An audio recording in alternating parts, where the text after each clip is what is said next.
Ma'am, ಜನಸಾಮಾನ್ಯಳಾಗಿ ಅಂದ್ರೆ ಇವತ್ತಿನ ಈ ಆಧುನಿಕತೆ ಇಷ್ಟೊಂದು ಸ್ಪೀಡ್ ಆಗಿರೋ ಜಮಾನ, ಹ್ಮ್ ಈ ಒಂದು ಪ್ರಪಂಚದಲ್ಲಿ ಬಹುಶಃ ಈ ಭೌತಿಕ ಪ್ರಪಂಚದಲ್ಲಿ ಒಂದಷ್ಟನ್ನ ಹುಡುಕ್ತಾ ಇರ್ತೀವಿ, ಕೆಲವು ಸತಿ ಕಳೆದು ಹೋಗ್ತೀವಿ. ಹ್ಮ್ ಆದರೂ ಸ್ಪಿರಿಚುಯಾಲಿಟಿ ಅನ್ನೋದು ಕೆಲವು ಸತಿ ಎಲ್ಲ ಸ್ವಲ್ಪ ಶಾಂತವಾದಾಗ ಒಳಗಣ್ಣು ಓಪನ್ ಆಗತ್ತೆ.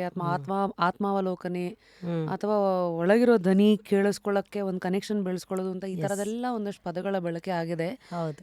ಇದು ಹೆಂಗೆ ಅರ್ಥ ಮಾಡ್ಕೊಳ್ಳೋದು, ಇದರ ಒಂದು ಜರ್ನಿದು ಶುರುವಿನ ದಿನಗಳು ನಾನು ಹೆಂಗೆ ಶುರು ಮಾಡಬೇಕು? ಈಗ ಆ್ಯಕ್ಚುಲಿ ಈಗ ನಾವು ಮೆಡಿಟೇಷನ್ ಅಂತ ಅಂದಿದ ತಕ್ಷಣ ಕಣ್ಣು ಮುಚ್ಕೊಂಡು ಕುತ್ಕೊಳ್ಳೋದು ಅಂತ ಅಲ್ವಾ. ಈಗ ಧ್ಯಾನ ಅಂದರೆ ನಾವು ಜನರಲ್ಲಾಗಿ ಕೇಳ್ತೀವಿ ನೋಡ್ರಿ, ಧ್ಯಾನ ಇಟ್ಟು ಕೆಲಸ ಮಾಡು, ಕೆಲಸದ ಮೇಲೆ ಧ್ಯಾನ ಇರಲಿ. ಏನಂಗಂದರೆ ನಾನು ಈ 5 ಸೆನ್ಸ್ ಆರ್ಗನ್ಸ್ನು ಉಪಯೋಗಿಸಿ ಮಾಡೋ ಒಂದು ಕೆಲಸ, ಪಂಚೇಂದ್ರಿಯಗಳನ್ನು. ಸೊ ಧ್ಯಾನನೂ ಅಷ್ಟೇ, ನಾನು ಈ ಪಂಚೇಂದ್ರಿಯಗಳನ್ನು ಉಪಯೋಗಿಸಿ ಮಾಡೋ ಒಂದು ಕೆಲಸ. ಜಸ್ಟ್ ಫೋಕಸ್ಡ್ ಆಗಿ ಇರಬೇಕು. ಯಾವುದೇ ಕೆಲಸದಲ್ಲೂ ಧ್ಯಾನನೇ. ಎಲ್ಲ ಕೆಲಸನೂ ಹಾಗೆ ಮಾಡಿದ್ರೇ ಪರ್ಫೆಕ್ಷನ್ ಬರೋದು, ಹೌದಲ್ಲ. ಸೊ ಧ್ಯಾನ ಅಂದರೂ ಇದೆ. ಬಟ್ ಕಣ್ಣು ಮುಚ್ಚಿ ಕುಳಿತಾಗ, ಧ್ಯಾನಕ್ಕೆ ಅಂತ ಕುಳಿತಾಗ ಕಣ್ಣು ಮುಚ್ಚಿದ ತಕ್ಷಣ ನಮ್ಮ ತಲೆಯಲ್ಲಿ ಓಡ್ತಾ ಇರೋ ಆಲೋಚನೆಗಳು ಏನಿದೆ ಓಡ್ತಾ ಇರುತ್ತೆ, ಧ್ಯಾನ ಮಾಡೋಕ್ಕಾಗೋದಿಲ್ಲ, ಹೌದಲ್ಲ. ಸೊ ಅದು ನಾವು ಹೇಳ್ತೀವಿ ಮನಸ್ಸಿನ ಕಸ. ಅಲ್ಲಿ ಎಳೆ ಹಿಡಿದ್ರು ನಮ್ಮ ಯಜಮಾನರು. ಆ್ಯಕ್ಚುಲಿ ಇದನ್ನು ತುಂಬ ಸ್ಟಡಿ ಮಾಡಿದ್ದೀವಿ, ಅದ್ರ ಬಗ್ಗೆ ಒಂದು ಸ್ವಲ್ಪ ಖಂಡಿತ ಮ್ಯಾಮ್, ಹೇಳಿ ಮ್ಯಾಮ್. ಅಲ್ಲಿ ಕೂತ್ಕೊಂಡ್ರೆ ಇಲ್ಲ ಸರ್, ತಲೆಯಲ್ಲಿ ಓಡ್ತಾ ಇದೆ ಥಾಟ್ಸು, ಕೂತ್ಕೊಳ್ಳೋಕ್ಕಾಗೋದಿಲ್ಲ, ಆಲೋಚನೆಗಳು ಅದು ಇದು ಎಲ್ಲರಿಗೂ ಹಾಗಾಗುತ್ತೆ. ಸೊ ಆ ಕಸನ ಜನರಲ್ಲಾಗಿ ನಾವೇನು ಮಾಡ್ತೀವಿ, ನಾನು ಇದನ್ನು ಹೇಳಬೇಕಾದ್ರೆ ಅದಕ್ಕೆ ಇನ್ನೊಂದು ಆ್ಯಡ್ ಮಾಡಬೇಕಾಗಿ ಬರುತ್ತೆ. ಈ ಕಸ ತಲೆಯಲ್ಲಿ ಇಟ್ಕೊಂಡು ನಾವು ಧ್ಯಾನ ಮಾಡಬೇಕು ಅಂದರೆ ತುಂಬ ಕಷ್ಟ. ಉಸಿರಾಟನ ಗಮನಿಸ್ತಾ ಧ್ಯಾನ ಹಾಗೇ ಮಾಡಿ ಅನ್ನೋದೆಲ್ಲ ಹೇಳ್ಕೊಡ್ತೀವಿ. ಬಟ್ ಹಾಗಾಗಲ್ಲ ಎಲ್ಲರಿಗೂ. ಬಟ್ ಹೇಳ್ಕೊಳಕ್ಕಾಗಲ್ಲ. ಸುಮ್ಮನೆ ಹಿಂಗೆ ಕುತ್ಕೋತಾರೆ, ಒದ್ಲಾಡ್ತಾರೆ, ತಲೆ ಕೆರ್ಕೋತಾರೆ. ಮೈಂಡ್ ಏನೇನೋ ಬಾಡಿನ ಚೇಷ್ಟೆ ಮಾಡಿಸುತ್ತೆ.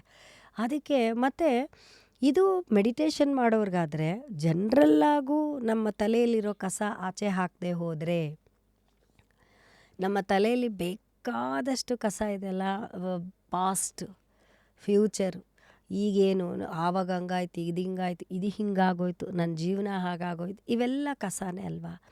ಸೊ ಈ ಕಸನೆಲ್ಲ ನಾನು ಹೊರಗಡೆ ಬಿಸಾಕೋದು ಯಾವ ರೀತಿಲಿ ಬಿಸಾಕ್ತೀನಿ, ಹೇಗೆ? ಜನರಲ್ಲಾಗಿ ಕೋಪದ ಮೂಲಕ. ನಮಗಿನ್ನ ಸ್ವಲ್ಪ ವೀಕ್ ಆಗಿರೋರ ಮೇಲೆ, ಹೆಣ್ಮಕ್ಳಾದರೆ ಮಕ್ಕಳು ಅಥವಾ ಪಾತ್ರೆಗಳು, ಅಡುಗೆ ಮನೆ ಅಲ್ಲಿ ಹಾಕ್ತಾರೆ ಅಲ್ವಾ.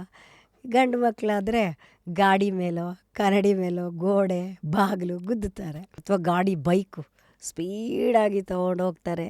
ಇವೆಲ್ಲ ಪಾಪ ಫ್ರಸ್ಟ್ರೇಷನ್. ಇನ್ನು ಸಾಫ್ಟ್ವೇರ್ಸ್ಗೆ ಬಂದರೆ, ಜನರಲ್ಲಾಗಿ ಸಾಫ್ಟ್ವೇರ್ಸ್ ಅಂತಲ್ಲ, ಯಾರೇ ಆಗಲಿ, ಅವ್ರ ಫ್ರಸ್ಟ್ರೇಷನ್ನ ಆಚೆ ಹಾಕೋದಕ್ಕೆ ಔಟಿಂಗ್ ಅಂತ ಹೋಗ್ತಾರೆ, ವೀಕೆಂಡಲ್ಲಿ ಹೋಗ್ತಾರೆ. ಫ್ರಸ್ಟ್ರೇಷನ್ ಎಲ್ಲ ಆಚೆ ಹಾಕೋದಕ್ಕೆ ಏನೆಲ್ಲ ಮಾಡ್ತಾಯಿರ್ತಾರೆ. ಅದಾದಮೇಲೆ ಅದು ಮುಗಿದ ಮೇಲೆ ಬಂದು ಆರಾಮಾಗಿ ಕುಳಿತ್ಕೊಂಡು ಮತ್ತೆ ಕಂಟಿನ್ಯೂ ಅವ್ರ ಕೆಲಸ ಮಾಡ್ತಾರೆ. ಬಟ್ ಅದು ಕರೆಕ್ಟಾ? ಸೊ ಆ ಫ್ರಸ್ಟ್ರೇಷನ್ನು ತಲೆಯಲ್ಲಿ ತುಂಬಿರುತ್ತೆ. ಹೇಳ್ತಾರೆ ನೋಡ್ರಿ, ತಲೆ ಚಿಟ್ಟಿಡ್ದುಬಿಟ್ಟಿದೆ, ತಲೆನ ಹಿಡ್ಕೋತಾರೆ, ನಂಗೆ ತಲೆ ಚಿಟ್ಟಿಡ್ದಿದೆ, ಸುಮ್ಮನೆ ಮಾತಾಡಬೇಡ ಅಂತಾನೋ, ಅಥವಾ ಟೆನ್ಷನಾಗಿ ಮಾತಾಡಿಬಿಟ್ಟು ಸಾರಿ ನನಗೆ ತುಂಬ ಟೆನ್ಷನ್ ಇತ್ತು ಅಂದರೆ ಅದು ಓವರ್ಲೋಡ್ ಆಗಿರೋದನ್ನು ಹೊರಗಡೆ ಬಿಸಾಕೋದು. ಓವರ್ಲೋಡ್ ಆಗಿರೋದಷ್ಟೇ. ಇನ್ನು ಹೊರಗಡೆಯಿಂದ ತರೋದನ್ನು ಮನೇಲಿ ಬಿಸಾಕ್ತಾರೆ, ಮನೆಯಲ್ಲಿರೋದನ್ನು ಇನ್ನೆಲ್ಲೋ ಬಿಸಾಕ್ತಾರೆ. ಇದು ಡಿಪೆಂಡ್ಸ್ ಅವ್ರವ್ರ ಮೇಲೆ. ಸೊ ಈ ಕಸನ ಆಚೆ ಹಾಕೋದನ್ನು ಪ್ರಾಣಾಯಾಮದ ಮೂಲಕ ಹೊರಗಡೆ ಹಾಕ್ಬೋದು ಅಂತ ಬೇಕಾದಷ್ಟು ಪ್ರಾಣಾಯಾಮ ಟೆಕ್ನಿಕ್ಸ್ ಇದೆ. ಎಷ್ಟೊಂದು ಟೆಕ್ನಿಕ್ಸ್ ಇದೆ ಅಲ್ವಾ, ಸಾವಿರಾರು ಟೆಕ್ನಿಕ್ಸ್ ಇದೆ. ಈಗ ಭಸ್ತ್ರಿಕಾ ಒಂದಿದೆ, ಇದೆ, ಅಲೋಲೋಮ್ ವಿಲೋಮ ಇದೆ, ಸುಮಾರು ಭ್ರಮರಿ ಇದೆ, ಓಂ ಚಾಂಟ್ ಮಾಡಿರಿ ಮನ್ಸಿಗೆ ಸಮಾಧಾನ ಆಗುತ್ತೆ. ಬಟ್ ಆದರೆ ಎಷ್ಟೊತ್ತು ಮಾಡಬೇಕು? ಓಂ ಚಾಂಟ್ ಮಾಡ್ದಂಗೆ ಕುತ್ಕೋತಾರಾ? ಇಲ್ಲ, ಆಗೋದಿಲ್ಲ. ಸೊ ಅದಕ್ಕೆ ನಾವು ಏನು ಮಾಡ್ತಿದ್ವಿ, ಈ ಟೆನ್ಷನು ಇದೆಲ್ಲ ಉಸಿರಿನ ಜೊತೆ ಸೇರಿಕೊಂಡಿರುತ್ತೆ. ನಮ್ಮ ಉಸಿರಿನ ಜೊತೆ ಮನಸ್ಸು ಸೇರಿಕೊಂಡಿದೆ. ಸೊ ಗಮನಿಸ್ತೀವಲ್ವ, ತುಂಬ ಕೋಪ ಬಂದಾಗ ಉಸಿರಾಟ ಹೇಗಿರುತ್ತೆ?